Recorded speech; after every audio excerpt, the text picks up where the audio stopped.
Dans cette vidéo, nous allons voir sur Sage FRP 1000 comment supprimer une remise en erreur de communication. Pour supprimer une remise en erreur de communication, il faut la retirer des remises en erreur. Il faut aller dans le menu Remise bancaire, Traitement des remises en erreur. Sur la première page de l'assistant, cliquez sur Suivant. Cliquez également sur Suivant sur la page des critères principaux pour arriver à la page de sélection des remises. Cliquez sur le bouton Actualiser pour afficher les remises. Lorsque les remises sont affichées, il est possible de choisir si le traitement doit porter sur l'ensemble des lignes cochées ou sur celles qui sont cochées ou décochées. Une fois le choix effectué, il faut cliquer sur Suivant et Exécuter.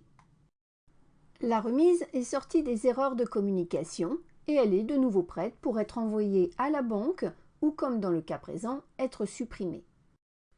Pour supprimer la remise bancaire, il faut aller par le menu Tableau de bord, sélectionner Ordre et remises. Cliquez sur Nombre de remises en attente de transfert. Cliquez sur le bouton Suivant sur la page de l'assistant. Cliquez également sur Suivant sur la page des critères de sélection. En haut, à droite de l'écran, cliquez sur le bouton Actualiser. Une fois la remise affichée, accédez aux détails de la remise en cliquant sur les trois petits points en bout de ligne. Par le bouton Action, cliquez sur Réinitialiser la remise. Validez le message de confirmation de réinitialisation en cliquant sur Oui.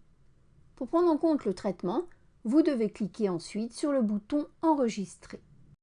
Après quoi, cliquez successivement sur la croix rouge pour demander la suppression et sur Enregistrer pour la rendre effective. Confirmez la suppression de la remise en cliquant sur OK sur le message de confirmation. Une fois la remise supprimée, il faut rejeter les ordres de paiement pour les supprimer. Pour cela, il faut aller par le menu Tableau de bord sur Ordre et remises. Les ordres apparaissent en attente de constitution. Cliquez sur le lien bleu Nombre d'ordres en attente de constitution pour ouvrir l'écran. Dans l'onglet Sélection, choisissez le support de paiement.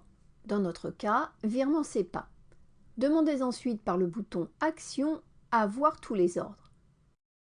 Les ordres à rejeter s'affichent.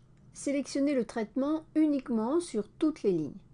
Cliquez ensuite en bas de l'écran sur le bouton Rejeter et indiquez dans la zone en dessous un état de rejet à refus ou rejet. En cliquant sur Exécuter, les ordres sont alors rejetés. Quand les ordres sont rejetés, ils apparaissent dans le tableau de bord dans la catégorie des nombres d'ordres rejetés. En cliquant sur le lien Nombre d'ordres rejetés, cela aura comme effet d'ouvrir l'écran correspondant. Cliquez sur Actualiser pour afficher les ordres. Il faut sélectionner les ordres rejetés à supprimer. Il est possible d'en sélectionner plusieurs en utilisant la touche CTRL du clavier après avoir sélectionné le premier ordre. Il faut cliquer ensuite sur la croix rouge pour effectuer la suppression. Des corbeilles sont indiquées à gauche des lignes qui seront supprimées. Il faut ensuite cliquer sur Enregistrer et sur OK sur le message de confirmation. La remise et les ordres de paiement associés sont alors supprimés.